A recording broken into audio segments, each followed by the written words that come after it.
What's going on, everyone? Meteorologist Freddy Vella here with Freddy's Weekend Watch, and I'm joined once again by the fantastic, the talented, let's not say things we don't mean. funny, Come on, now we're just lying. I'm just going to keep adding them on here. Meteorologist Tommy House, thank you so much for joining me today. What's up, Freddy? Hey, you know what? Good to have you back here. Always a blast. Let's talk about what's happening over the weekend. We've been talking about weather. We got the weather stuff covered, but I do want to talk about what people can expect if they want to go out and about. So I want to talk about the very first thing, which is Sound of Music. This one, it runs through Sunday, February 8th at the Bass Concert Hall. It's the story of Maria and the Von Trapps. Have you ever seen The Sound of Music, Tommy? Yes, many times. Really? Yes. Finally, one show that we can talk about that Tommy has actually seen. Yeah. Really? So, you want to give us a little Hills Are Alive of The Sound of Music? No, but Rich, have you heard Rich sing Hills Are Alive? It's his favorite song. He's so Rich good. sings sounds, Yeah. and we love it. It's the best. We need more of that culture in the Weather Center. Yeah. It's just you and Rich holding down the fort. We try our best, you know what I mean? And Erica's also very much into musicals too. So the events actually take place during World War II, and of course it's the movie that made Julie Andrews a star. She was already a star, but this movie just like took that up to New level. To new level, yeah. I got to see the show. It was really, really good, so check it out. All right, I want to talk about this. Napoleon Dynamite. You've seen this movie, right? I have not seen this movie. No. I know. I haven't. Oh, no. There's a running joke for people at home that I have never seen any movie that's good. Like, name any trilogy. I'm saving it for when I'm older. I can appreciate it a little more. I still haven't seen The Godfather. Give me like 10, 15 years down the road. Okay, well, I mean, and I can enjoy a good film. The Godfather's like 30 years older than you are, so that I can accept. But I do know the basic concepts of the movie. Napoleon Dynamite. I didn't know like specifics. Tommy, if you have time this Friday, you got to check it out. I'm working, but maybe maybe you'll take a lunch break. Yeah, you can go out. So Yeah. at the Paramount Theater, they're going to be screening Napoleon Dynamite at 6 p.m. on Friday on Paramount Theater on Congress, and they're actually going to have the lead actors there, John Heder, John Grease, and Efren Ramirez will all be there, which is Pedro and Napoleon themselves. They're going to have a Q&A. They're going to have a comedy improv thing. They're going to have a game show. And then, of course, the meet and greet and the screening of the movie. Are you going to be there? This Friday, I actually have a different event I'm going to. Yeah, so I know, but I really wanted to go to this one. But you guys can check this one out. And the last one that people can check out is a 5K. Oh, this is what you meant when you said you had an event. Right? I have an event that I got to go to. Hey, so there's going to be a 5K beer run on Saturday, February 7th at 11 a.m. at the Independence Brewing Company at 3913 Todd Lane. Tommy, you are a runner. You're not so much of a drinker, but you're a runner. You haven't done it in a bit. You're starting to slowly get back into that Yes, athletic you know life. me so well. So 5Ks, have you ever done a 5K before? I have. Really? I did the YMCA up in New England. I've done a few of those. Yeah. There's one on the beach, which was cool. I like a good race. Has Jose Torres, which is one of our producers, Jose. and he also runs the Simple Health segment here. Love Has he Jose. gotten you to go do any running with him yet? We've done a lot of running. Okay. Not recently. We'll have to pick it back up. I know Yeah. it's going to be in the 70s this weekend, so you never know. You never know. never It'd be know. perfect. I'm surprised he hasn't gotten you all ready to go do the Austin Marathon? We may be going doing the half together. I was going to say in February. Like it's already, I keep forgetting it's February. Yeah, it's already but February. I think maybe the next 2 weeks we're working with the station if they could get us a little. Okay. We'll see. All right, we'll see. We'll see. Well, if people want to start this off, it's a 5K beer run. It's part of the Run for Beer Texas brewery running series, where they go to different breweries across Austin every single weekend. So it's really cool. If you guys want more details on this, KXAN.com. Hey, we're going to take a quick break, and of course, we're going to have more on Weekend Watch coming up. What's going on, everyone? Meteorologist Freddy Vella here with you one more time for Freddy's Weekend Watch. I got Tommy House here. Tommy, it's time to break down some more events that people can check out. Bring All right, it. so here's the next one that I want to talk about. Frozen the Musical. Now this, Tommy, I know you had to have seen. Yes, I've seen Frozen. Oh, thank goodness. Not Frozen 2, which Brent has told me is a better soundtrack. It does. So- Into the Unknown is really good. Yes. Panic at the Disco actually has Whoa. a really good version of Come Into on. the Unknown. Shout out Panic. Yeah. Nice. Oh, I was just told in my ear by our director, Joy. What did you say, Joy? Were you not?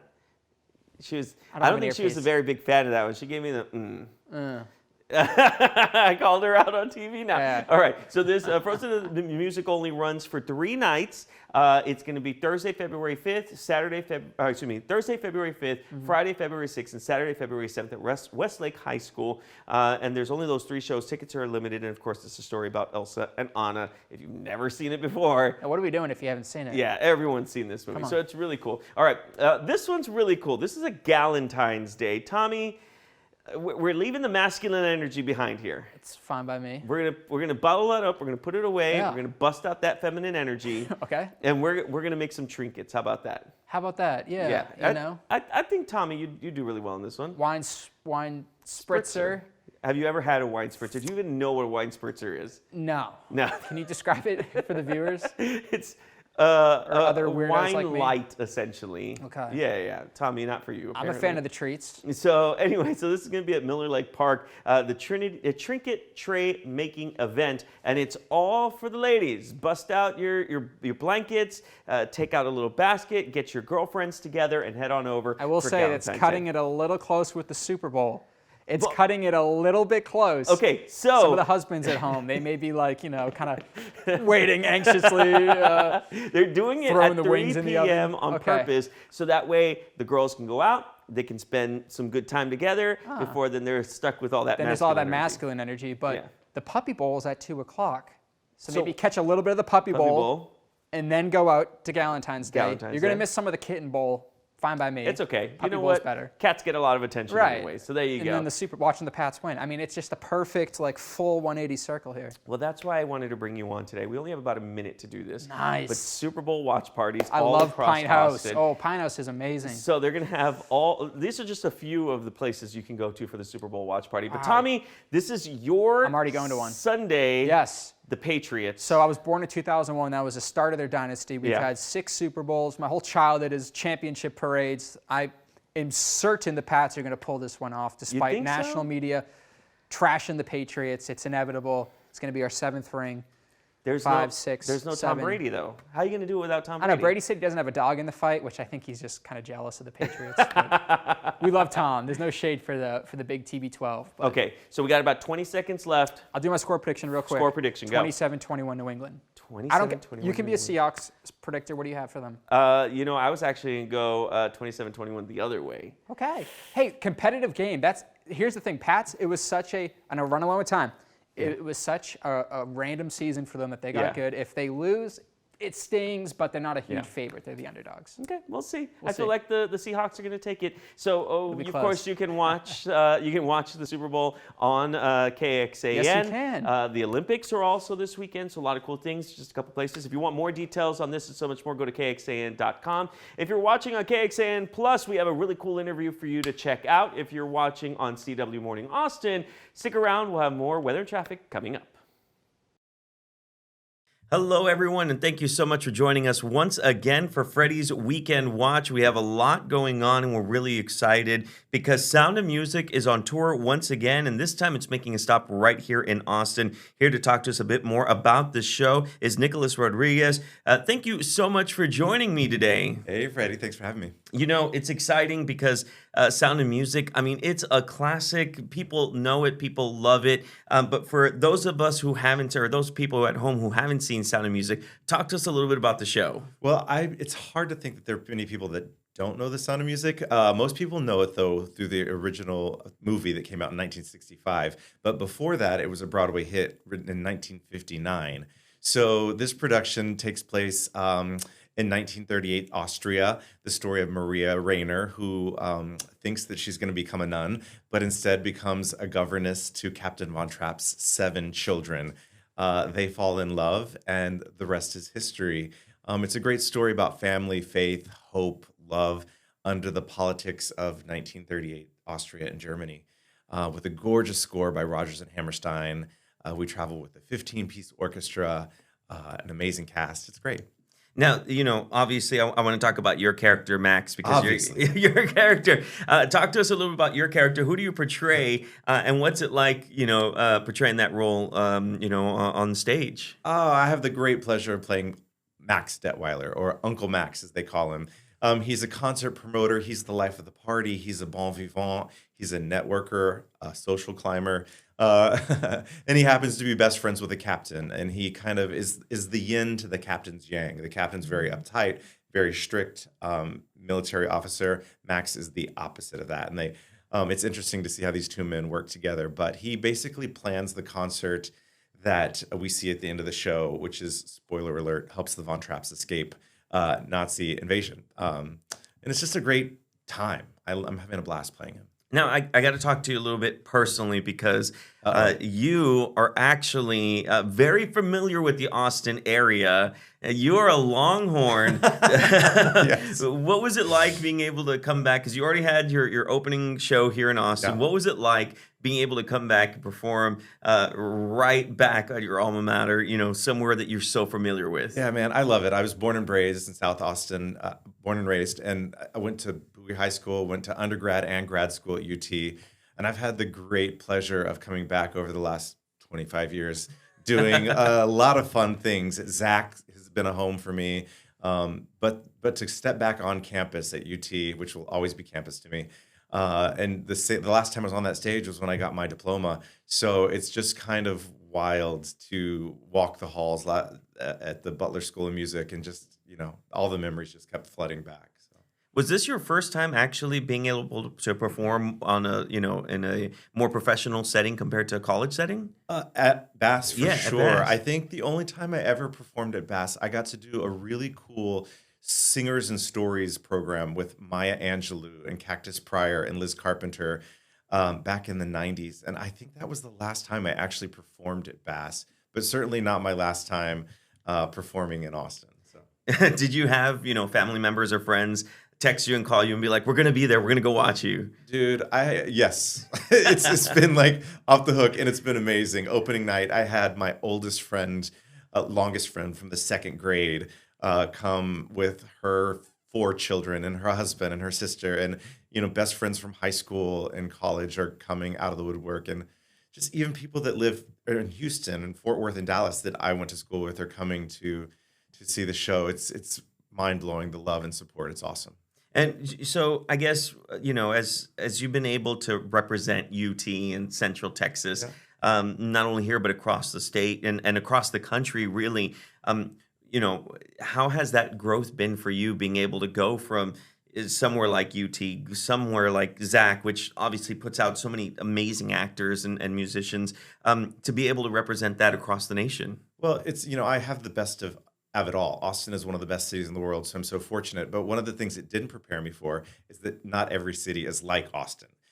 So even though I may have had the chance to see people that look like me on stage, that's not the case across the country. So, to be a Latino in the United States right now and being able to do this show in particular that's about inclusivity and acceptance and standing up for what you believe in, Austin prepared me for that. So I feel like I can go across any city in the country or Canada or Mexico and talk about this beautiful production, and people might get to see somebody that looks a little different than what they were expecting from the film. And for maybe that one kid out there that didn't think that they had a place on the stage, now they know that it's possible. So this is a huge production. I mean, we're talking not only about all the actors and singers, we're talking about the cast, the crew, the huge sets. Yeah. Talk to us about, what it's like for you getting to wear these extravagant, outfits and being able to work with these amazing set pieces. Well, I will tell you, it's very rare in this day and age, in this economy, to have this wealth of talent and ability and production value on stage. The Douglas Schmidt sets are iconic. Jane Greenwood, who did the costumes, I think 17 Tony Awards, all custom built for us. I wore some of the most beautiful clothes I've ever worn. And it's directed by 3-time Tony winner Jack O'Brien, a legend, a dear friend. So you have all that. Plus, we tour with 15 orchestra members, a full crew. We pick up local crew in every city we get. We have these amazing children and their families that are touring with us. So it really does become a family bond with the group that we travel with. And we look out for each other, we take care of each other, and we have a good time.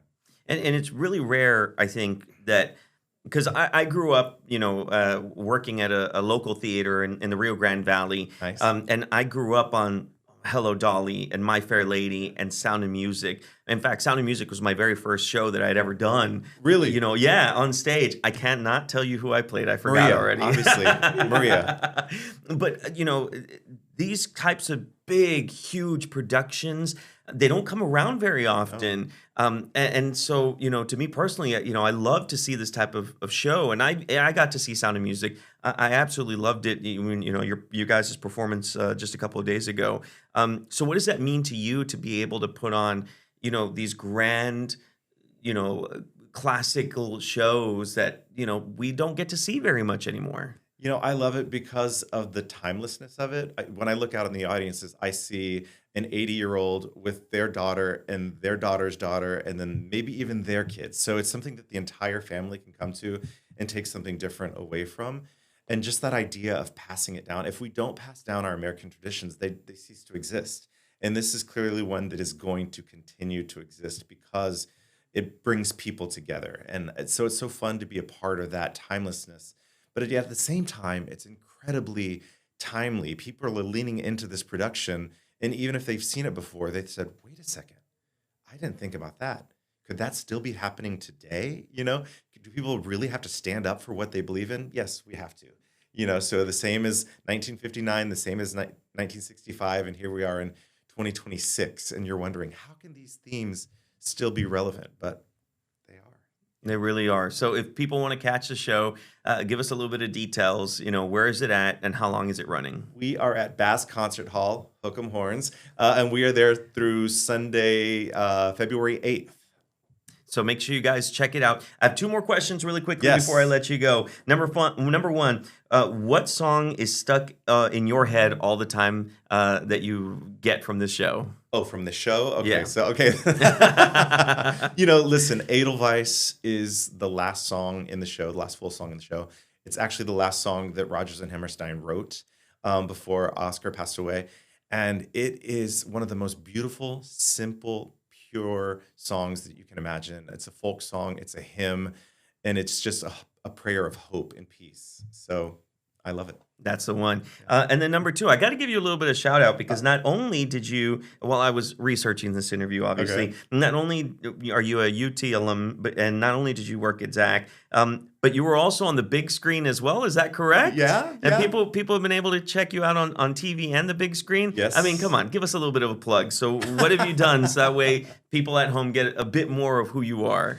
I kind of my biggest TV thing, I was on a TV show called One Life to Live. For those of us that remember soap operas, I played Nick Chavez, which was a blast. It was a dream. I loved it all the time. And at the same time, while I was playing Nick Chavez, I got to do the second Sex and the City film with Sarah Jessica Parker and the gang. And that's a real hoot. It's fun when people are watching it like, is that you? So both of those are really fun projects to work on. Of course. And now if people want to follow you and everything you're going to be doing past this, how can they find you? Well, all of my socials, I'm at the Nick Rod. So I'm there. Come follow along. And I'm excited. I'm coming back to Austin a few times in the future. I'll be back here in April with the American Artist Project, doing some benefit concerts to raise fund for them.